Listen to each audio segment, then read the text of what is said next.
Hey everyone, and welcome back to Metamaniacs. Sorry I didn't have a video for you guys last week, but I had some personal big events that I had to attend and see to it that they went off without a hitch. But never fear, I'm back going full steam ahead, and we'll be continuing on with our series where we last left off. We did a gameplay for Celinka off of Good. So today we'll be doing a deck profile on that very deck that we used. If you want to see gameplay for this deck, we'll have it linked for you down below. And if you want to make your own decks, go ahead and click the links below and check out a tutorial on how to make some stuff in Untap featuring yours truly. Now, without further ado, let's just hit the table and get right into the meat of this deck. So, as we stated before, we have made this deck off of Good on Celinka. For those of you who do not know, the last handful of decks that I've played, I've been letting my opponents from the previous gameplay choose the next deck that I construct, and they lock me to a single symbol. So that means every deck, or every card in this deck must share Good symbol. I cannot off-symbol a single card. Normally I like off-symboling, but I thought this challenge would be fun, so I've just been kind of continuing it. I think the next one may be the last one that I do, but I may return to it at some point in the future, and I may still be taking requests from opponents and fans, so please keep sending them in. I may still do requests regardless, so yeah. So we'll start off with Celinka herself. Again, like usual, we're not going to go over every single feature of every single card. I'm just going to do the highlights and reasonings as to why they made it in the deck, and the way I built it the way I did. I will, however, go in detail to some of the more important pieces, so starting off with Celinka herself, she has Enhance once per turn, add one card from your hand to your staging area face down, and your non-throw attack gets +1 damage for each character in your staging area.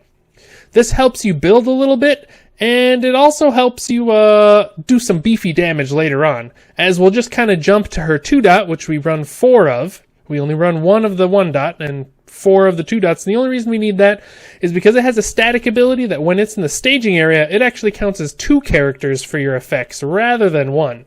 So this really helps beef that damage. Once you have a couple of these bad boys attached, you're going to be really pushing the damage hard, and people have to find a way to deal with even small attacks, because they, a 3 damage attack suddenly becomes an 8 damage attack. It's pretty dope. And the the first ability that is a form on the card, not to be confused with a first form ability, is once per turn, discard a momentum, and until the end of your next turn, attacks that your opponent plays gets -2 speed, and your attacks get +2 speed. This is kind of the feature that I tried to optimize the deck around, and you'll see why in a couple of minutes when I go over the attacks. But as you can see, getting a good +2 speed and giving all your opponent's attacks -2 speed seems pretty good. So if we can keep that live 100% past the first couple turns, it's going to be pretty potent. It'll help you block, it'll help you push attacks through, it'll help you reversal when you want to. It just all around helps. So with that, we'll, as usual, go into our attack lineup. So we run 3 of Moon Ritual Dance. It's one of the best gauge attacks in the game, not just one of her best gauge attacks, but it's a 7 speed low, which is obscenely hard to stop on its own. It does 2 damage, and it has gauge 2, and for those who don't know, gauge attacks, as long as they do damage of the gauge value, they search a character from your discard or deck and attach it. So, being 2 damage, they literally have to full block this, which is no easy feat, having a base speed of 7. If you have your ability going, it's a speed of 9, which more often than not basically just reads, this will also gauge. Because it's 2 damage, half of 2 damage rounded up is going to be... Oh, never mind, I'm dumb. They can half block it, but given that it's 2 damage, you give any amount of damage buff to this, and it's going to gauge. You give it +1 damage, half of 3 is 1.5, it bumps up to 2 when they half block it. And you'll have a couple of different ways, including just right off your character, the ability to just give it at least 1 damage, which pushes it over the edge. It is a 2 check, but that's mainly because it also has enhance discard 1 momentum, and this attack gets 1 damage for each character in your staging area, and you get to draw a card, letting you double dip on your regular Celinka ability. Now, it also has enhance, add one card with printed difficulty equal to your characters from your discard pile to your staging area, hand, or card pool. The main thing we're going to be doing with this is building key foundations at key points. It's just really good to just get more stuff on the field. And in the odd chance that you want to grab, your Celinka as well, you can grab those. It's just an all-around an amazing card and helps you gauge really quickly, and it's dope. So we run 3 copies of those. The next one we'll go over is Dispelling Horn, another great gauge attack. It's gauge 4 this time, so it is a little easier to stop, but it has the enhance of giving it +4 speed, and its damage cannot be reduced below printed, as long as you have more characters than the opponent, which more often than not you will, because not a lot of people play gauge characters, and when they do, each of your characters counts as 2, so it'll be really easy to outpace them. It is also a reversal, which we talked about before with the minus speed. Being able to reversal stuff, fantastic. It also has some deadlock pressure where you can add a card from your hand to your momentum and then draw back up to your printed hand size. Doesn't happen a lot, but it is at least potent enough to where 9 times out of 10 your opponent probably doesn't want to have to deal with it. So all around great attack, helps you with your reversal game, and it's one of Celinka's attacks, which we'll get to later. Another thing I forgot to go over is Celinka 2 other ability.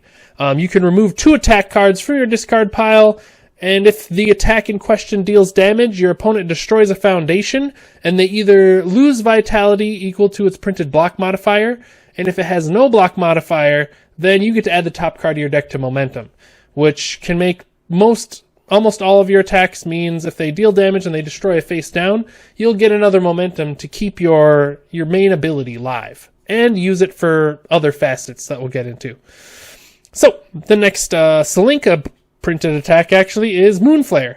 It is gauge 5. It is a damage 5. This is not very likely to gauge more often than not. It is a high 4 with the +2. It's a high 6, but it's still pretty easy to block.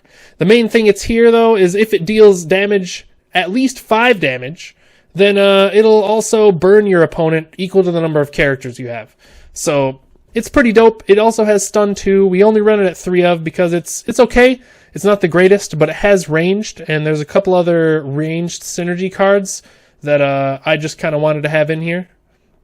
So it was alright, and I'm also running shotguns, which we'll get into later, which is why I chose the Celinka attack over maybe some other attacks that might have performed better.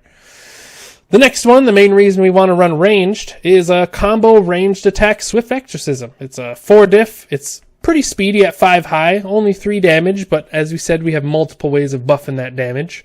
Its combo E allows you to remove one of your opponent's staging area cards with printed difficulty of X or less from the game, equal to the number of characters in your staging area. So once you start getting those stacked up, you can essentially just remove any defensive piece on their side of the field that you want, or any offensive piece if you're feeling threatened by something. It's a key removal card, and it's pretty dope, and most of your attacks are going to have ranged, so getting the combo off will be pretty easy. Moving right along here, we'll go to a clutch snap momentum piece, which is Airblade Thrust. It's a 3 diff, helping you just have throw out attacks later on in the turn as well, if you don't want to lead with it to get that snap momentum. Face down cards don't count towards progressive difficulty to the play, and since one of our big kill turns mainly deals around either shotgun or multiples of the next card we'll go over, it's sometimes nice to just throw this if the multiples don't kill them, buff it up a bunch of damage with your other abilities, and then they have to try to deal with it after dealing with 3 or 4 other attacks from multiples. And you can lead with it to use the enhance of if it deals damage, add it to your momentum, giving you that snap momentum you're going to need to keep your main ability live or pay for any multiples you may be playing. We run 2 copies of those because it's nice to have, but it's not crucial. It's just something you'll want to see maybe once, maybe both times games, but as long as you get 1 in your hand, it's generally alright. The next one, I'm actually, after playing it, are probably going to bump it up to 3 of rather than 2 of. It's just a fantastic card in general. Originally it was kind of techy, and I wanted it because I needed some good multiple off of good that didn't break any synergies. So we have Dark Cherry, or Dark Cherito. Everyone calls it Dark Cherry. But it's a low 4 for whopping 6 damage already. We've already been talking how beefy these damages that we're going to be pushing through are. So this starts off great. It has a static where if it's in your card pool, your opponent cannot play abilities that reduce damage of your attacks or cause cards to leave your card pool. And keep in mind, it's very important that they cannot even play the ability. So even if it was, they wanted to do something that would reduce the damage and do something else, they literally just can't even play it. Even if it meant just canceling the damage, they just can't play it at all. It helps you from a lot of different things. They literally can't even play hand cannon because of the static ability would cause stuff. Or no. Sorry about that. I'm getting mixed up with some stuff. But basically, they can't even play abilities that cause stuff to leave the card pool as well. So anything that has a cost where they discard stuff from card pool, it's, negated. But the important part here is the multiple too.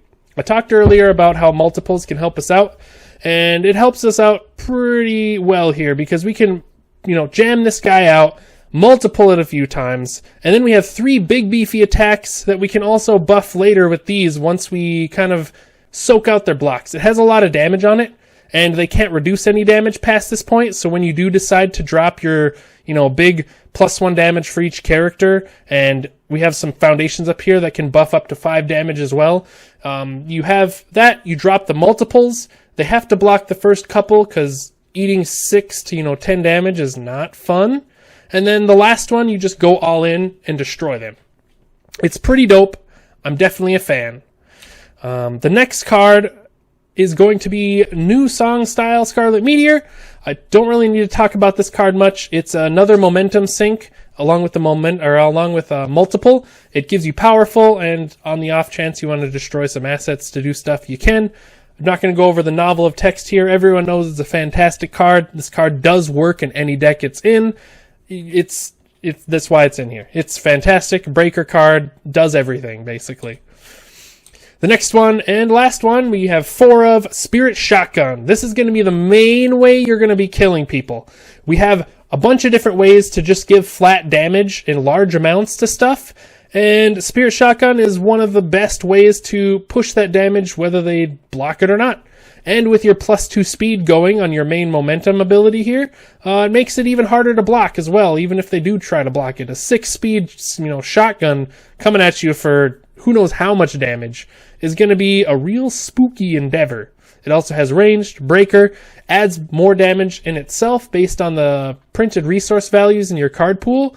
This is part of the reason why I ran so many Celinka branded cards, even though some cards may have been slightly better for attacks. I have them in there just because it'll buff Spirit Shotgun's damage even more once we get to the point of playing it. And we run 4 copies of those. Don't really need to say much else. It's a pretty dope card. Yeah, Spirit Shotgun is awesome. Next, we'll go over the assets and our actions. We only got 2 assets here.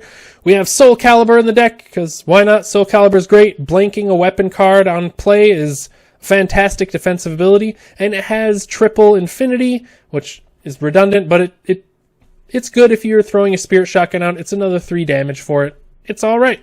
Only got 1. We got United Kingdom of Smash. This card does a handful of different stuff for you, in addition to, of course, the speed or damage buff, but it's really the add a foundation from your staging area to your hand that's really powerful. Since we have an ability on our character that allows us to put stuff from our hand face down, we can put them face down in the beginning when we need the extra foundations. Once we build our foundations up, the attacks and or action cards or whatever we decided to put face down, we can buff our current attack, pick it back up. So if we, pocket something like a stop on field, if we get, draw it first turn, we don't really need it right away. We can just pocket it on the field as a face down, and then later on use United Kingdom of Smash to just pick it back up. Same with attacks. You draw an attack, the first couple turns, you're not planning on throwing it, you don't have a lot of resources, pocket it on your field, use it as a resource until you get your United Kingdom of Smash, buff your damage, pick your attack back up, and you'll have different ways of throwing that out there. And then, of course, you have a lot of health, so sacking 2 health to draw a card when your opponent plays an attack is also very nice. That's it for the assets. We'll cruise right along into the actions. We got 1 copy of Stop. Stop's fantastic. Don't need to talk about it. Commit your opponent's character. Block stuff. Fantastic. Great card. The next one is something I just kind of wanted to use. I haven't seen like anyone use it, and I just wanted to use it. I have a lot of ranged attacks, and I use face downs, so I was like, you know what, whatever. When your opponent reduces your speed of your attack, you get +6 speed as a reaction. It's cool when your opponent, tries to negate your +2 speed, and then you're like, cool, thanks for giving me more speed. And because it's such a huge amount of speed, you'll feel comfortable dropping your big damage buffs on that attack now, because, it's a 5 speed, they drop to 3, and then it bumps up to a 9 speed that they weren't expecting, and then you just pump a bunch of damage into it, and it's an unexpected, basically unstoppable attack for, 13 or something crazy. And then, since we're using a lot of face downs, you can remove destroy 2 face downs, and then after your opponent plays an attack, you bounce it back to their hand, and then they commit their character. Or they commit their character. Very important. We got 1 copy of Let's Cut Loose. It's a 6 check. It allows you to add foundations from your discard pile to your hand, or card pool, staging area. It's great. It does a lot of stuff. Sorry, let me rephrase that. I just said all the effects, but in a weird way. You can add 1 foundation from your discard pile to your hand, or from your card pool to your staging area. So you can, play a foundation, play your attack, play Let's Cut Loose, put it down, or block with a foundation. Your opponent attacks later again. You use Let's Cut Loose to pull that foundation down. It's great. You can use it to grab a block. It's just an all-around awesome card. I'm probably going to bump this up to 2 of if I continue this deck and take out the Fast Learner. It was an interesting card, but it's just not as good as Let's Cut Loose. Then we run 2 copies of Gateway Shuffle. Fantastic card overall. It can just buff your damage even more, which, as you know, we've been trying to buff damage in large amounts. All of our attacks pretty much are ranged or weapons, so we can just buff anything. Mainly the Spirit Shotgun is what you're going to want to buff. And then if things get in a pinch, you can use it in defensively by just -5 damage on an attack. Alright, on to the foundations. So, the first couple here is kind of there for snap momentum with some last-ditch effort damage increase. We got Enlist at 3 of. I'd probably drop this down to 2. I never found myself wanting to use it too much. It never needed to be used as much as a 3 of would be needed to use. So I'll probably drop this one down to 2 of, but in the video we did run it as a 3 of, so that's what we got here. It allows you to commit after your ranged attack deals damage and immediately add it to your momentum. So if you're really strapped for momentum, or you just need to clear cards out of your card pool, if you're running low on resources, you can use it for that. Overall, it was decent, just not good enough in my opinion to run at 3. The next one is more snap momentum value for you. We got Bug Zapper, which will also help you with your checks, since we do have a lot of ways to gain momentum in a different, plethora of ways. Sometimes we can pull back on the use of it and just use it to make sure you pass checks later. And if you ever check an attack, you can use it to get snap momentum, which is nice. The next one, we got 2 copies of A Moment to Rest. Pretty much any 7th cross character is going to run, in my opinion, at least 2 copies. It allows you, on response, whenever you play a character card, to immediately add it to the staging area. It's pretty dope. You can also add Gauge X to anything, so since we're running 4 copies of Spirit Shotgun, slap that bad boy with Gauge 7, and even though Gauge 7 is a lot, Spirit Shotgun more often than not is going to do at least 7 damage in all ways, so you throw that bad boy on there, it's a guaranteed gauge, you get more characters, start stacking more stuff, it's awesome. Next one, we have 2 Kirin Souls, another one of Celinka's brand cards. For each character you get, you give an attack -1 speed, and then it deals no damage when you block it. Fantastic defensive piece. Don't need to say much more than that. Some more defensive option here. We have 2 Overly Dramatic. Again, it's a pretty staple card in most symbols that can run it. Allows you to cancel on damage increase and speed decreases. So, overall dope. And a random deadlock ability that I don't think anyone has ever used. Passing the Torch, draw more cards, always a fantastic ability. That's all we need to say about that. And we have that at 2 of. These next 2 are going to be our remove from game buffing abilities. Since we do have this Celinka enhance where you're going to be removing 2 attacks each time you use it, and you're probably going to want to use it as often as possible, we have a Martial Banana. Your attack gets bonus damage equal to the attacks in your remove pile, max 5. So like I said before, we want to start buffing damage in large amounts so we can get that big kill turn. This is just another basically plus 5 damage after the 3rd attack you throw.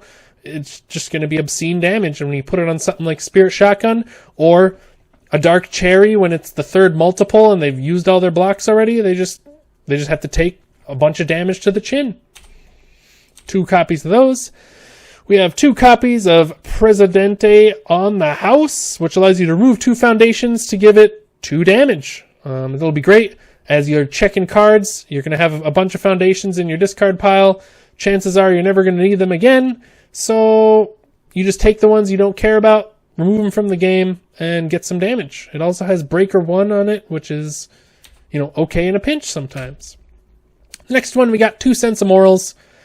Everyone knows why this card's in here. It ignores progressive, helps you build fast. It's stun protection, allows you to check cards randomly when you want to. Just an overall great card. Have it at 2 of. That's pretty much what I always have it in most decks. We got Police Connections. Main reason it's here is for the 6 check and the 1 diff, helping me build out a little more in the early turns. It also has a nice response that gives you some flip protection to keep your key abilities live. Because we do run, as you can see over here, a handful of 1-ofs, so if someone tried to flip one of those or you were forced to, it's nice to have a little bit of a backup here. So, we have this large collection of 1-ofs, and this is mainly due to the fact that it was a tough deck to build, and there was just a couple things that I wanted to test out and see which ones would make it in more copies, or maybe if they just stay as 1-ofs. So we got Marrying Age. The card is really good against people who like to untap stuff on their side of the field, and it's also more speed whenever you need to really push that last attack through. We got Confronting Jeddah, since we always are hopefully going to have a +2 speed, probably more depending on the other effects we got. Confronting Jeddah allows us to get more damage out of stuff, and on your opponent's turn, reduce their damage if they're pumping speed. Or in the case of you giving them -2 speed, you'll at least be able to -2 damage something. We got Beast Hunter. I have it in here because the remove after combat phase, you can unflip 2 foundations, since we do have a way of just placing stuff face down, and we have a handful of abilities that have flip effects. It's nice to just randomly flip them over. It's pretty potent. And then on the off chance that they play a 2nd or greater copy of an attack, you can flip it and just cancel it. Great. It's unique, so we only run 1. It's a 4 check. Another reason why we only run 1. We got Wandering Pirate. Don't really need to talk about that. It's pretty regular attack in most symbols that can run it. Most people run at least 1. It allows you to untap stuff at the beginning of your turn, and then anytime you tap or untap it, twice per turn, you can untap something else. Just value all over the place on this foundation. Really good foundation. We got 1 copy of Toughest Punk. We are already pretty tanky, so I didn't see the need to add any more, but it is still nice to have it out there if you're fighting Gauge, or, just not taking 3 damage is always nice. And since we have Beast Hunter, we can maybe flip it over, use it again. We got 2 of the Guile Foundations. These are also pretty staple in most of the decks that can run them. I've seen at least 1 copy in most decks that can run the simple. We got Refusing to Let Go. Allows you to do some heavy damage control, resets the damage, and then gives it -2 or +2. You can either do that on your own attack if they severely crippled it, or more often than not, you'll be using this on an opponent's attack when they give it +1,000,000 damage. You just say, nah, reset it and get -2.